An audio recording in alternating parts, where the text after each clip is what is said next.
Good morning, everyone. My name is Teacher Mai. My name is Teacher Emily.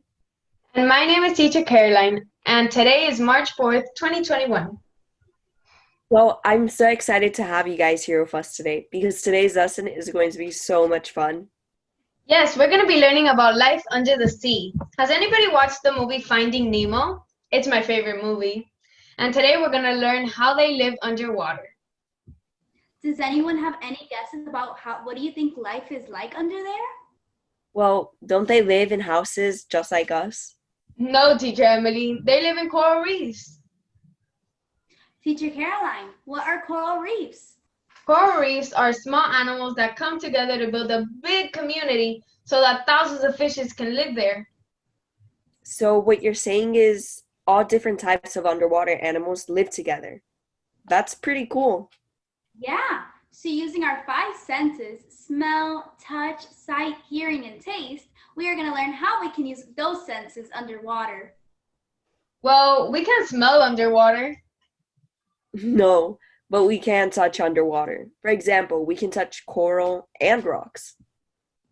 What about the rest? Hearing? I think we can hear sometimes, depends on how loud the sound is. I think you're right, because whales use vibrations and sounds to communicate with each other. What can we see underwater? Opening my eyes underwater is hard, but using goggles we see everything clearly. But what about taste? We can taste the ocean water, but it's not the same as drinking water. It's very salty. Have you ever gone to the beach and tasted the water? Yes, I have. It is very, very salty. It does not taste good. That's a silly story, Teacher Emily. And that's how we can use our senses underwater. Do animals have the same senses we do? Almost, but they don't use it the same way we do. For example, fishes and other animals breathe with their gills, which are at the side of their bodies. But we use our nose to breathe.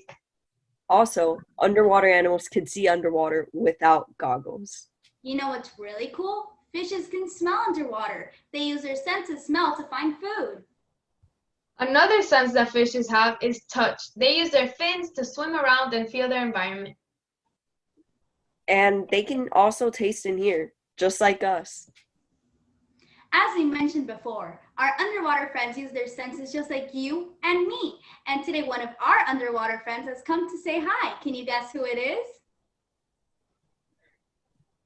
So now that Nemo has come to say hi, let's see how he lives under the water.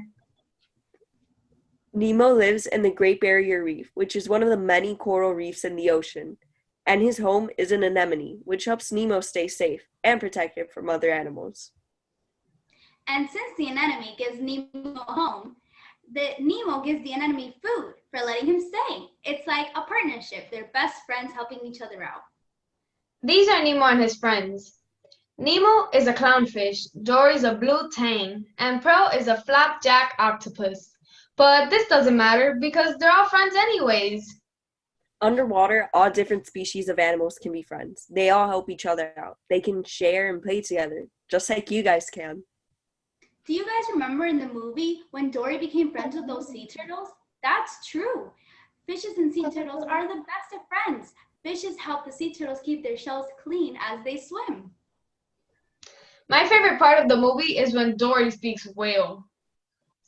That part was really funny, but you do know that Dory can't actually speak whale. Only whales can understand each other. That makes sense. But now that we learn more about Nemo and his friends and their life underwater, does anybody know what a jellyfish looks like?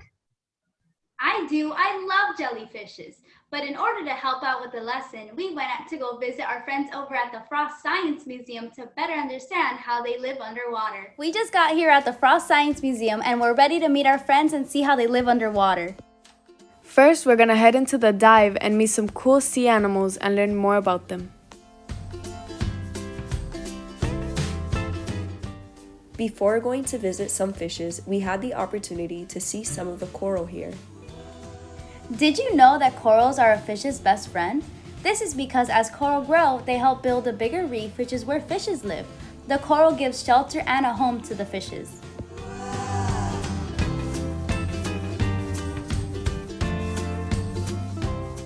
Here we see a super grouper. Teacher Emily, can you find one? There it is. I learned that they can grow up to be 8 feet long and weigh close to 800 pounds. Wow, that's super big. Get it? Because it's a super grouper.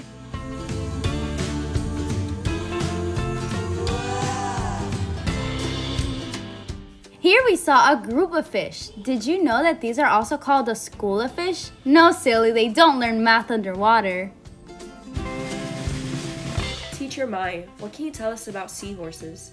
Well, I know that seahorses get their name because, you guessed it, they're basically tiny horses that live in the sea. But my favorite fact about seahorses are that they use their tail to swim just like mermaids. Let me guess. Your favorite animal is a seahorse? How'd you know? Just a guess. During our trip, we made sure to follow all safety guidelines.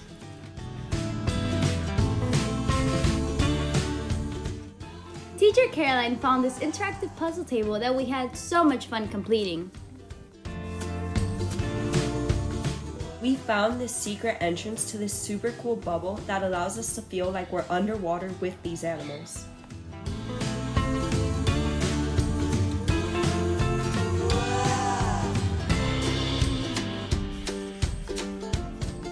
There are many different types of habitats, such as this one that is home to all different types of fish and is very common in the coast of Florida.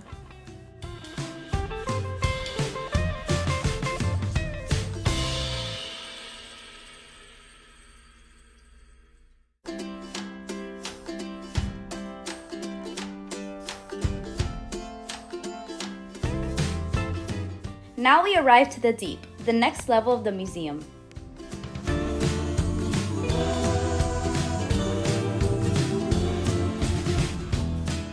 Here we ran into some glow-in-the-dark jellyfish. There are about 2,000 types of jellyfish in the world. That's a lot.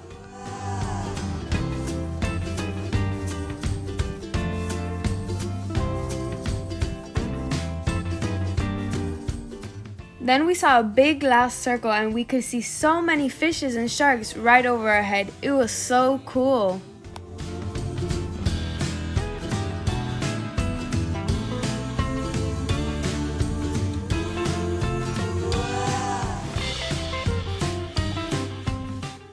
Here, Teacher Mai and Teacher Emily are playing a game where they need to give the clams to the lobsters so they can store them.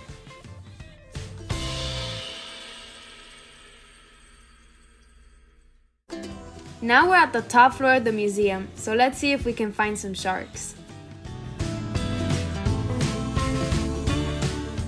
Wow, look at how our little shark friend came over to say hi to us.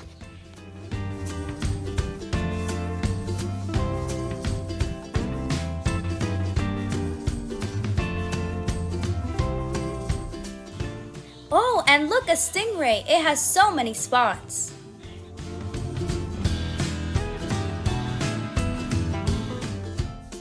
After seeing the sharks, we went to go touch the stingrays, and they were so pretty.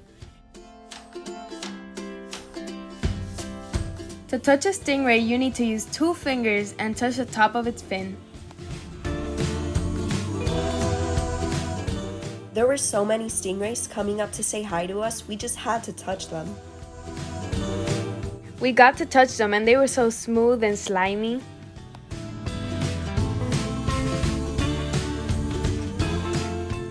After we got to hang out with them, we made sure to wash our hands very well.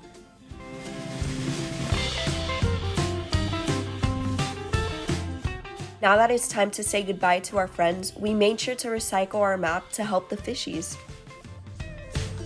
Bye! We hope to see you guys in the next trip. Wow, that was fun. What was you guys' favorite parts of the trip? My favorite part was when we got to see the seahorses. They were so pretty. I like when we went to see the stingrays because I got to touch one. Teacher Emily, what was your favorite part? I really enjoyed the bubble because we got to see the fishes in their environment. I really liked that part too. We got to see the fishes in their habitats firsthand. In this video, we got to see how the animals live underwater and use their senses.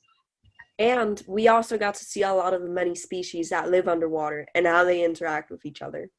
Since we learned so much from our friends under the sea at the Frost Science Museum, we are putting your knowledge to the test. Let's see what you guys know about jellyfish. We're going to use paper plates, colors, plastic bags, and scissors. Remember, when using a scissor, remember to have a responsible adult nearby to help you. We are going to make paper plate jellyfishes. Teacher Caroline, take it away. For this arts and crafts, we'll need tape, crayons, a plastic bag, and a disposable plate as well as scissors. First thing we'll do is cut the plate in half. Make sure to have an adult to do this with you.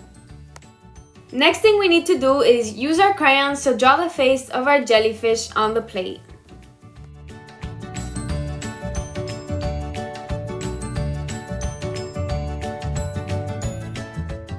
Now that we're done drawing the face, we need to cut out the tentacles out of the plastic bag and make sure to have an adult with you to help you.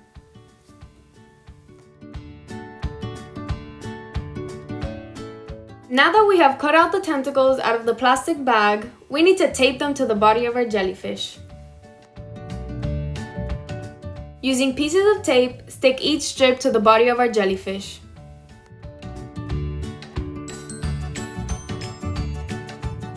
And now that we're done, look how cute our jellyfish turned out. I think we're all done. Teacher Mai, show us what you made.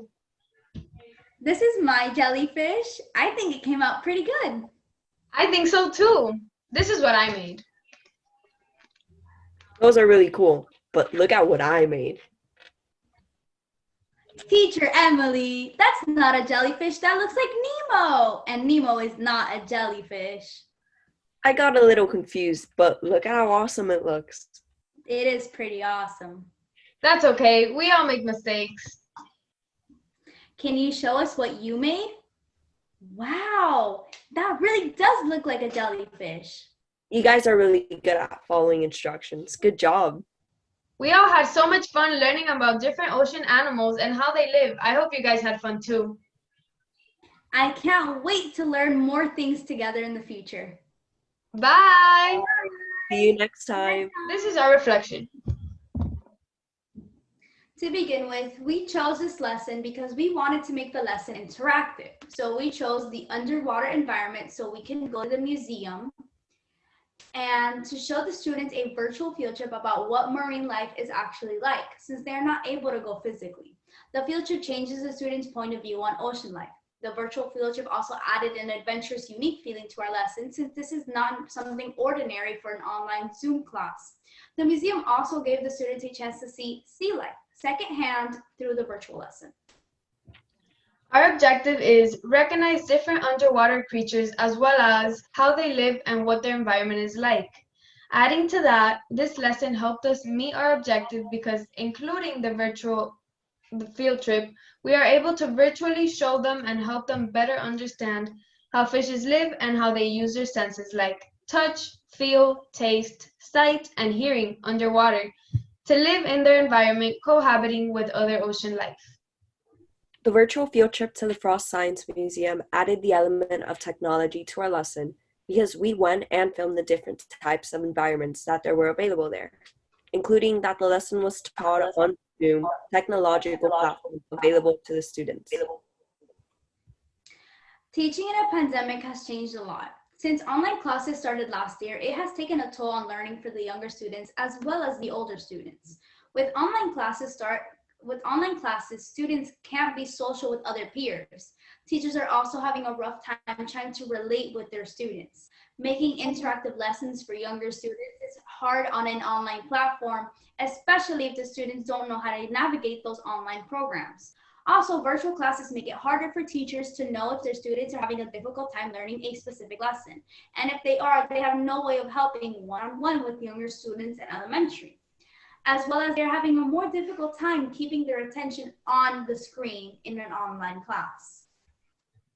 With physical classes, it's just as hard. Wearing masks for younger students can be distracting and not helpful during a class. They don't understand why it's important to social distance. Group projects are also not allowed since students have to keep a safe distance from each other. So students are not learning about cooperating and teamwork. It's also hard for younger students to stay away from their friends or classmates because they are so used to playing with them during recess. It's hard to stay away.